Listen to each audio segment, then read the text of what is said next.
Bonsoir à tous, c'est Raven, j'espère que vous allez bien. Comme vous l'avez vu dans le titre de la vidéo, on se retrouve aujourd'hui pour un nouveau podcast. Et bon, bah voilà, la phrase habituelle que vous connaissez. Podcast, évidemment, Monsieur Vipé, salut à toi. Bonsoir, comment allez-vous? Bah, plutôt bien, et toi? Ça va très très bien, nickel. Donc aujourd'hui, comme à mon habitude, vous le savez, je cite toujours la date du jour à laquelle on enregistre la vidéo, ce qui me permet après de moi de me faire une certaine petite date en tête pour savoir quand est-ce que je dois le poster, comme ça le fait pas trop tard. Aujourd'hui, le podcast numéro 10. Voilà, j'ai vérifié avant de lancer la vidéo, nous sommes au numéro 10. Du coup, aujourd'hui, bah, comme vous le savez, depuis la nouvelle version que nous avons lancée sur l'épisode 9, que j'espère que vous avez vu, qui s'appelait Que se passe-t-il actuellement chez VVE. Bon, on verra si le nom reste comme ça, mais pour l'instant, oui. Avec à notre habitude, voilà, le programme qui vous sera voilà, directement présenté sur le sommaire sur la droite de votre écran. Et puis, comme à notre habitude, du coup, nous allons commencer par les news que nous allons essayer de faire un peu plus sur un format un peu plus court que les précédentes, comme la dernière vidéo, parce qu'on avait fait ça d'une manière un peu trop longue et c'est pas spécialement le but. On fera long dans le format débat, voilà, qui sera retrouvé juste après les news. Donc voilà, donc ce sera peut-être pas dans l'ordre dans lequel on vous le dira, mais au sommaire de ces news, nous avons donc la première news, du coup, nous allons dire ensemble, il y aurait des rumeurs comme quoi All Elite Wrestling AEW aurait proposé un contrat à Rey Mysterio, sachant que celui-ci est toujours en négociation avec WWE, car les dernières apparitions qu'il a fait n'étaient pas dans un contrat, c'était une apparition clairement de sa propre volonté. Et on sait qu'apparemment il avait demandé une augmentation qui lui avait pas spécialement été acceptée. Mais voilà, il y a quand même des négociations, et la VVE a pas spécialement envie de le perdre, surtout que s'ils le perdent, bon, ils se doutent un peu de où est-ce qu'il pourrait aller. On dit pas spécialement directement au W, mais de ce qu'on en a lu, voilà. Rey Mysterio chez All Elite Wrestling, est-ce que, selon toi, VP, voilà, vite fait, pour la petite news, est-ce que ça peut te sembler possible pour toi? Pour moi, je pense pas. Pour moi, il dirait pas parce que vu que il avait parlé que c'était beaucoup plus au Japon, Ouais. pour moi, je le verrais plus partir vers la NJPW. Enfin, en tout cas, il y a possibilité pour toi que même si ce soit pas W qui quitte VVE peut-être. Oui, oui. Il peut quitter, et vu qu'on savait qu'il avait bien aimé le Japon quand il avait catché, pourquoi pas partir au Japon. Après, je pense que pour vite fait passer dessus, pour pas que ce soit trop long, je pense qu'à mon avis le match, parce que pour ceux qui ont suivi l'Euro de la semaine, du coup de la semaine du 7 août, je sais plus lequel exactement c'est, mais voilà, il y a eu le match, le fils de Mysterio, du coup Dominique, oui c'est ça, Dominique. Oui, Dominique. Oui, voilà. Voilà, que le VVE a officialisé le match entre Dominique et Seth Rollins. Donc, on en reparlera du coup pour la preview, qu'on vous fera, et une review du coup avec grand plaisir évidemment. Et voilà, on en parlera, et je pense que l'issue de ce match pourrait peut-être avoir des conséquences sur le contrat de Rey Mysterio. On en reparlera plus tard. Deuxième news, on va rester du côté de chez AEW avec la venue de l'ancien Zack Ryder WWE à désormais du coup Matt Cardona, voilà, qui a repris son ancien nom du circuit indépendant, voilà, qui a débarqué chez AEW, voilà, depuis maintenant quelques temps. C'est très récent, voilà, j'aurais pas la date exacte à vous donner, je sais plus si c'est la semaine non, c'est la semaine dernière je crois, je sais plus quel jour on est. On est vendredi aujourd'hui, je sais plus si c'était cette semaine ou la semaine dernière, bref, voilà, semaine dernière, et voilà, et du coup on a eu les débuts de chez Zack Ryder, chez la WWE, donc du coup Matt Cardona, et certains se disent, alors au début on pensait tous que TNA c'était un peu, enfin Impact Wrestling c'était en fait l'ancienne poubelle de VVE, c'est-à-dire ceux qui réussissaient pas là-bas, aller dans cette fédération pour tenter quelque chose. Est-ce qu'on peut se dire, peut-être Zack Ryder, on va arrêter de l'appeler comme ça, c'est l'habitude, peut-être un petit potentiel là-bas, surtout que d'après ce qu'on a vu, c'est un grand copain à Cody, donc est-ce que peut-être qu'il peut essayer quelque chose là, peut-être pas un parcours de fou, mais est-ce qu'il peut tenter quelque chose? Ben, je pense que oui.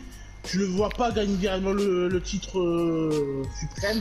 Non, bien sûr que non, mais petite rivalité peut-être, ou... Le voir durer à la AEW, je pense pas. Je pense pas qu'il... C'est pas méchant ce que je dis, je dis pas que c'est une sous-star, mais je vois pas durer à la AEW. Je crois qu'il n'a pas le niveau pour être dans la AEW. Techniquement, d'après ce que j'ai entendu, pour rebondir vite fait, le contrat apparemment n'a pas été signé comparé à l'ancien Revival, du coup, maintenant qui se font appeler les FTR, pardon, pour l'accent dégueulasse, mais on est en France, donc FTR. Voilà, qui eux par contre sont officialisés leur venue, voilà, ils sont là maintenant, ils ont signé le contrat, ils ont même fêté ça avec Hangman Page, je crois, avec un petit verre, mais voilà, eux c'est sûr. Après, lui apparemment il aimerait rester, on sait pas s'il a signé le contrat encore, mais on verra d'ici les prochaines semaines, bon, peut-être d'ici les prochains mois, mais je pense que ça se décidera dans les prochaines semaines.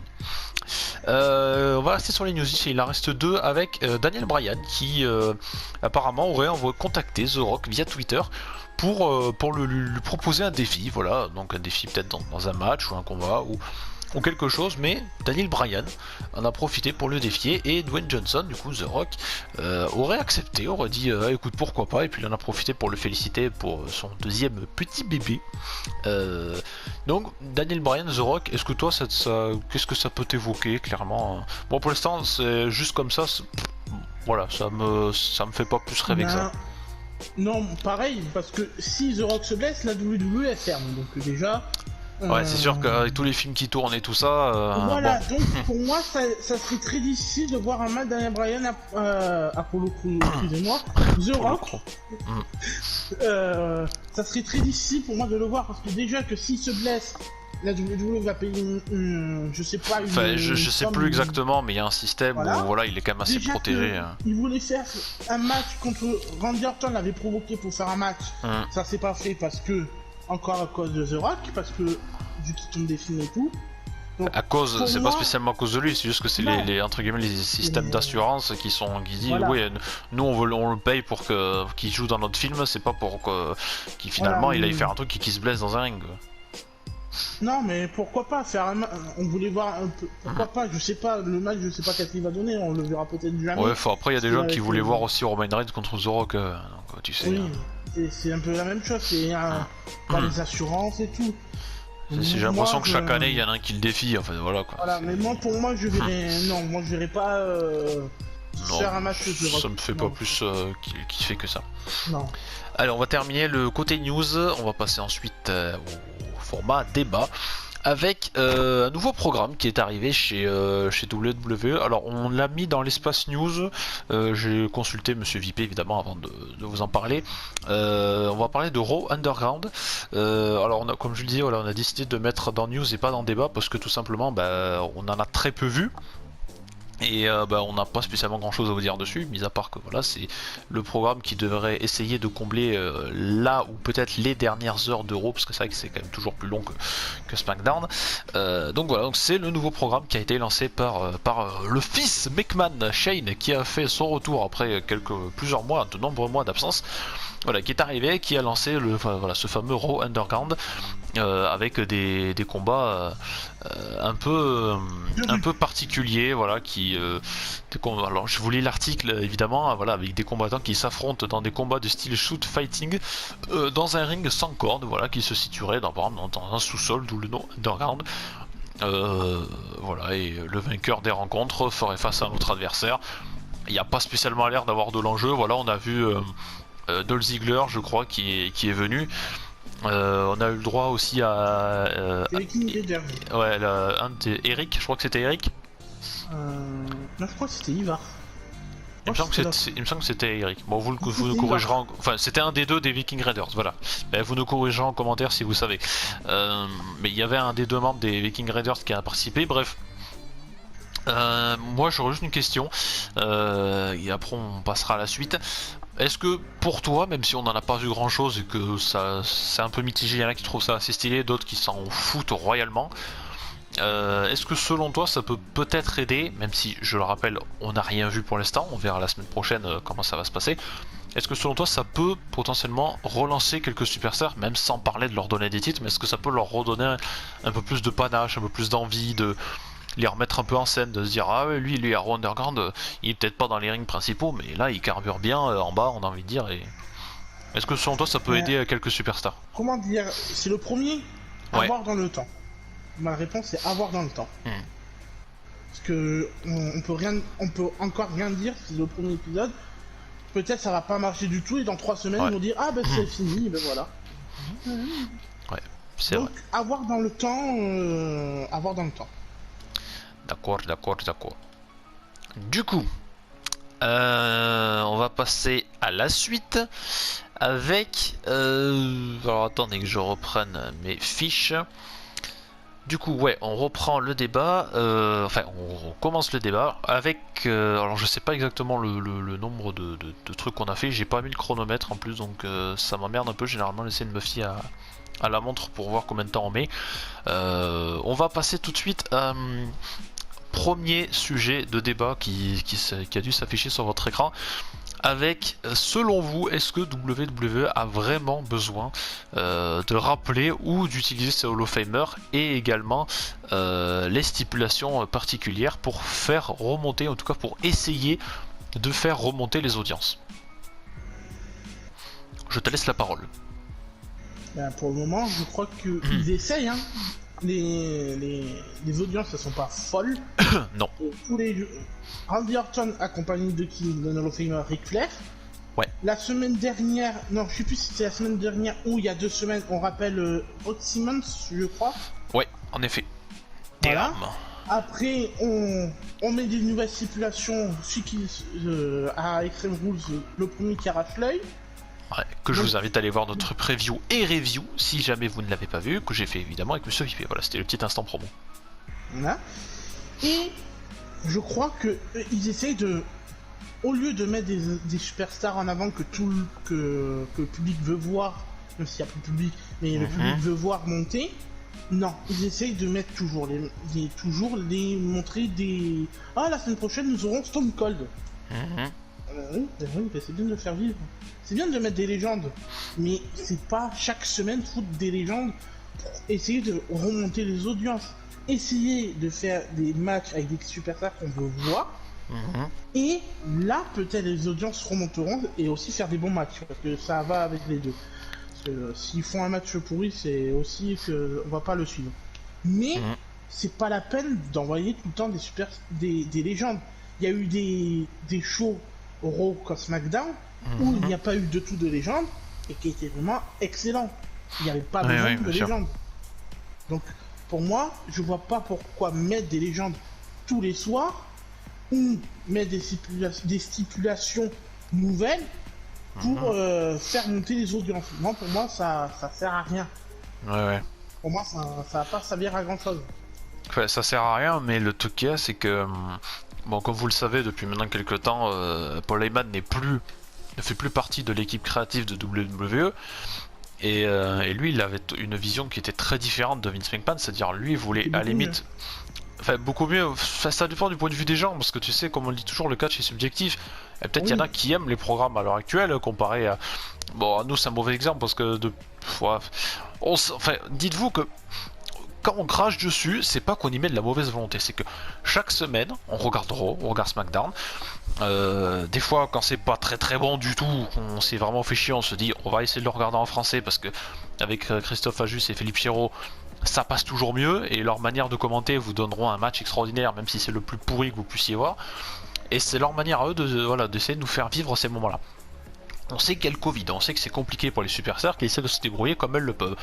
On crache pas sur le talent des superstars, on crache sur le fait que les WWE a un certain point de vue, et surtout Vince McMahon, que selon la société, selon le grand patron, pour essayer de faire gagner, de garder l'audience ou de la faire monter un peu, il faut se reposer sur des trucs que les gens connaissent déjà. Le problème c'est que Paul Heyman, de ce qu'on en a compris, lui voyait les choses autrement et se dit ok, peut-être que les gens ils en ont marre de voir toujours les mêmes choses, et si on donnait la chance à d'autres superstars, quitte à ce que ça mette quelques semaines pour essayer de les construire un petit peu. Mais par exemple, je vous prends un exemple tout con, là, Shane McMahon lance Raw Underground. Qui ce qui nous dirait pas, bon, mis à part Lester Black ça va être compliqué, mais je vais quand même garder lui un exemple, même s'il est entre guillemets blessé.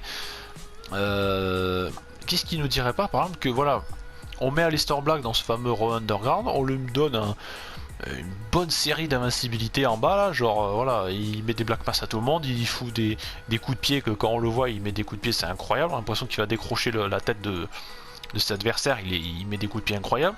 Voilà, genre on le construit un peu en bas et puis voilà, il reprend une petite storyline un peu où il mettait un peu enfermé dans sa pièce là. Où il fallait toquer chez lui là pour aller le battre. Et voilà, et on se dit voilà, maintenant il est bien construit, on va le faire remonter en haut.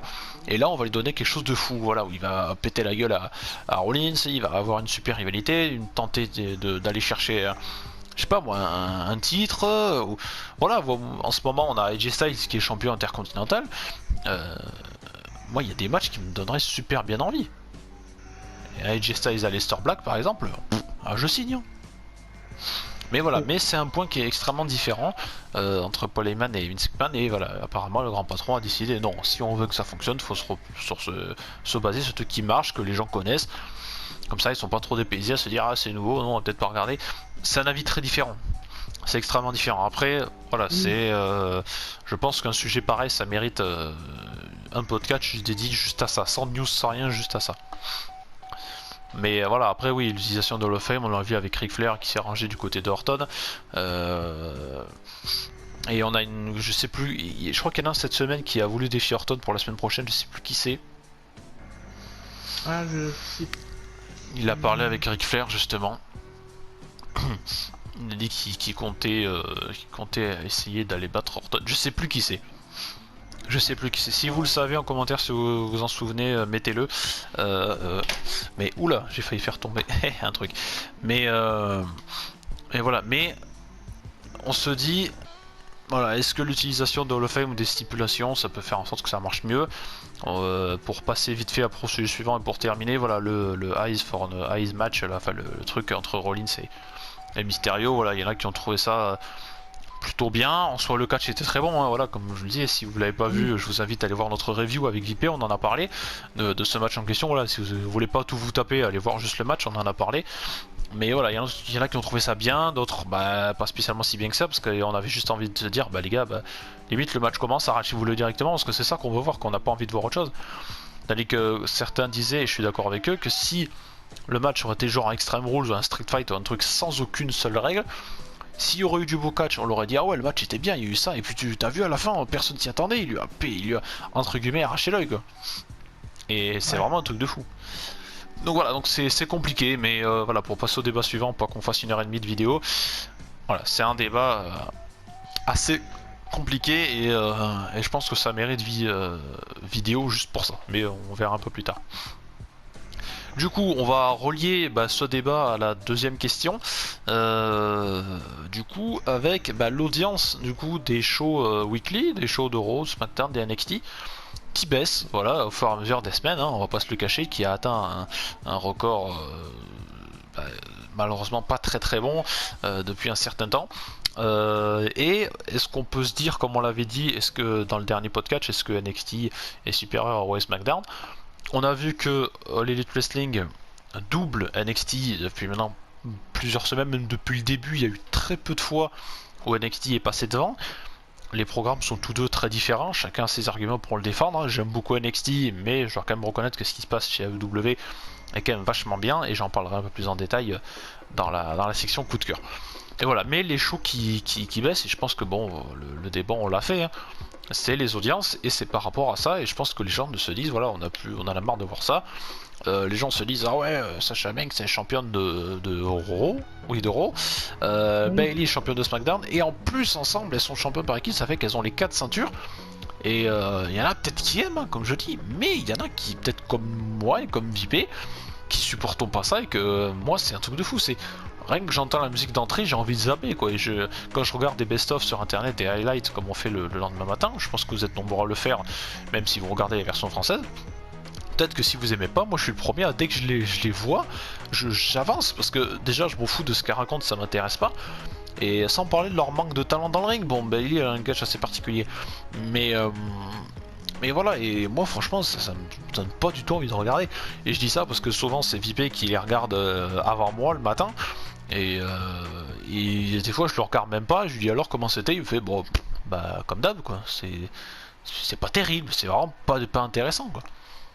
Et pourtant j'ai essayé de défendre un peu les quelques shows, voilà, le Grand Métallique AJ Styles qu'on a eu à SmackDown, était pas si mauvais globalement. Même le match pour le qualification justement pour devenir challenger numéro 1 était pas si dégueu, c'était il y a 2 semaines je crois. Enfin bref, il y a les semaines avant ce match là. Et voilà, il y a des trucs pas mauvais, mais bon, sans parler que les audiences certes de Raw et SmackDown sont toujours supérieures à W et NXT, je prends bien plus de plaisir à regarder W ou même NXT de ça que comparé à ça.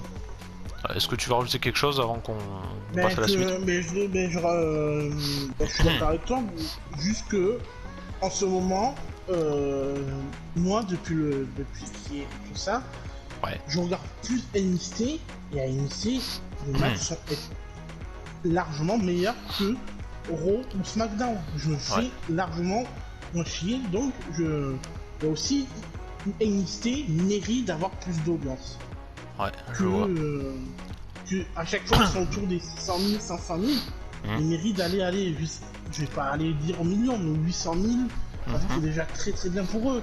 Ils méritent que les matchs qu'ils proposent, déjà à la tête, il y a trois monstres, Regal, Triple H et Shawn Michaels. Pour moi, c'est les 3 meilleurs qui arrivent à produire du vrai catch.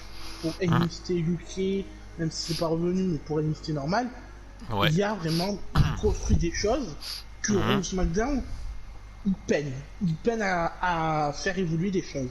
Alors que à NXT, eux, ils arrivent à faire évoluer des choses. Voilà. Alors ça tombe bien parce que tu as fini le débat sur un truc plutôt positif. Sur un sujet que tu avais décidé de parler il y a quelques temps, voilà, qui va rejoindre un peu sur quoi on s'est basé, surtout la section débat. J'avais un coup de cœur à faire, mais il va être assez long, je pense, donc on va laisser plutôt le coup de cœur de Monsieur Vipé, et en fait je pense que les deux sujets qu'on a, le gros coup de gueule que Vipé a et le gros coup de cœur que j'ai moi, je pense que ça va être assez long, donc on le fera peut-être dans un autre podcast, voilà, on verra. Du coup, le coup de cœur de Monsieur Vipé, c'était NXT en ce moment pour toi. Ah bah oui, voilà, d'après ce que tu m'avais dit, c'était voilà, pour toi NXT chaque semaine, c'est le truc que tu attends de regarder avec impatience, quoi. Ah mais oui, parce que en fait depuis le début du confinement, on va dire ça. En fait, depuis le début du confinement, Raw et SmackDown baissaient. Parce que tout public, ça baissait, les shows devenaient, on remettait des matchs, des pay-per-view de l'année dernière, on mettait des, il y avait une rivalité, on mettait un match de 1 heure pour montrer qu'est-ce qui s'était passé à Extreme Rules, à Royal Rumble. Et à la NXT, eux, confinement ou pas confinement, ils continuent à faire monter leurs stars, à mettre des nouvelles stars en avant, avec Triple H, Shawn Michaels et William Regal qui gèrent d'une main de maître. Et ça fait depuis le début du confinement, NXT est largement meilleur, largement au-dessus de Raw et SmackDown. Ils proposent des matchs, ils se donnent tout le temps à fond, les catcheurs se donnent toujours à fond à NXT. Je dis pas que à Raw et à SmackDown ils se donnent pas à fond, mais à NXT c'est des matchs excellents. Les pay-per-view, même les pay-per-view, les takeovers sont très très bien, ils sont meilleurs que il y a des matchs de Extreme Rules, ça vaut pas le niveau de takeover. Après ils arrivent à construire des nouvelles superstars comme Karrion Kross, qui est excellent, qui va détruire tout, je crois, qui va détruire tout sur son passage. Kisly, qui ont montré qu'il est devenu champion NXT, qui est incroyable ce qu'il fait sur le ring.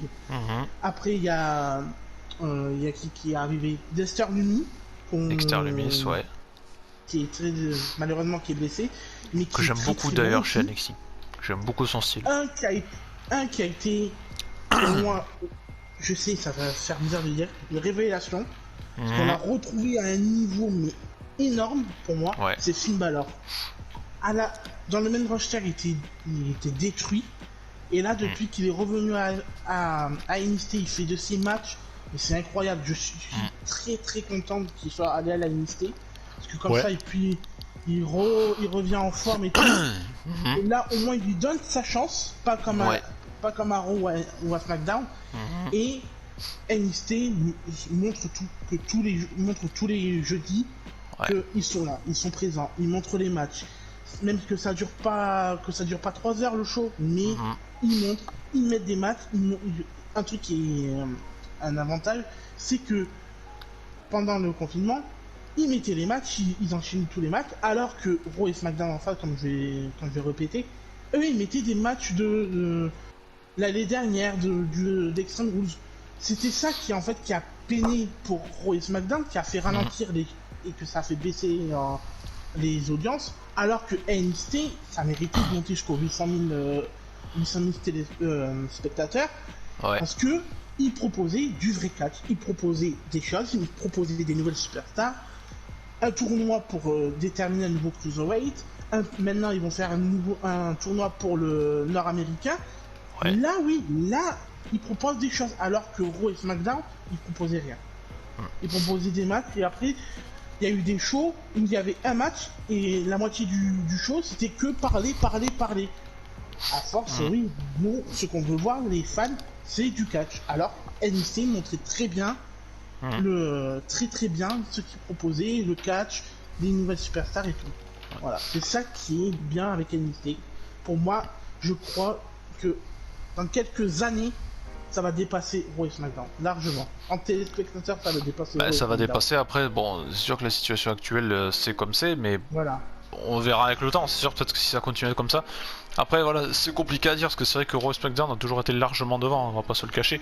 Mais à surveiller avec le temps. À surveiller. Voilà. Et W, c'est vrai qu'il monte assez excellent. Quand il y avait le public à NXT, il se donnait à fond. Le public était présent. Alors que à Raw, à SmackDown, ils sont endormis. Mais non. C'est vrai que globalement, on dirait qu'ils sont payés pour dire ah ouais, c'est magnifique, oh non, c'est chiant, c'est nul. Voilà. Donc pour moi, largement au-dessus. Et bien, voilà. Donc voilà qui conclut ce podcast, messieurs dames. Voilà, moi j'aurais pas spécialement de trucs à dire, voilà, parce que comme je disais, le truc que je vais rajouter va être un peu long, donc on va s'arrêter là, sauf que je n'ai pas du tout le temps que j'ai mis sous les yeux, voilà. Donc j'espère en tout cas que ce podcast, le numéro 10, vous aura plu.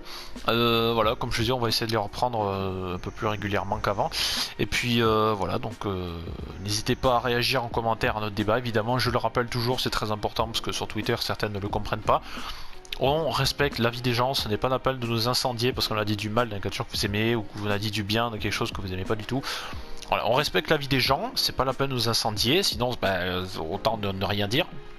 Voilà, vous avez le droit de contester, mais tout dans le respect des gens. Voilà, ça sert à rien de se foutre sur la tronche pour des trucs sur lesquels on n'est pas d'accord. Le but c'est faire du débat, c'est pas de s'engueuler, parce que je vous cache pas que c'est un peu énervant. Voilà, donc quand même, voilà, si vous voulez réagir, l'espace commentaire est fait pour vous. Si vous souhaitez nous suivre sur les réseaux sociaux, @RazenARX, RAZENARX sur Twitter, RavenARX, voilà, mon pseudo classique, sur Instagram, où je poste régulièrement des stories, voilà, quand on poste des nouvelles vidéos, des petites photos de temps en temps. Et pour Monsieur VIP, voilà, c'est @MonsterViper586 sur Twitter. Et voilà, peut-être autre chose à rajouter, non? Ou on peut en terminer là? Non. Bon, voilà, on a tout dit. Les pouces bleus. Voilà, les pouces bleus, et surtout abonnez-vous, on est 98 abonnés, on n'est plus qu'à 2. Je vous cache pas que si on pourrait arriver aux 100 abonnés avant la rentrée en septembre, ce serait super. Voilà, et voilà, depuis maintenant plusieurs temps que je fais de la vidéo, des vidéos, pardon, je vous avoue, ce serait cool d'arriver aux 100 abonnés avant la rentrée, ce serait génial. Voilà, donc surtout abonnez-vous et voilà, n'hésitez pas à partager votre passion du catch, très important. Merci Monsieur Vipé pour ta présence pour ce nouveau podcast, pour ce 10e épisode du podcast, et on se retrouve très bientôt pour de prochaines aventures dans le monde du catch. Merci à tous, des bisous, à très bientôt, salut. Salut.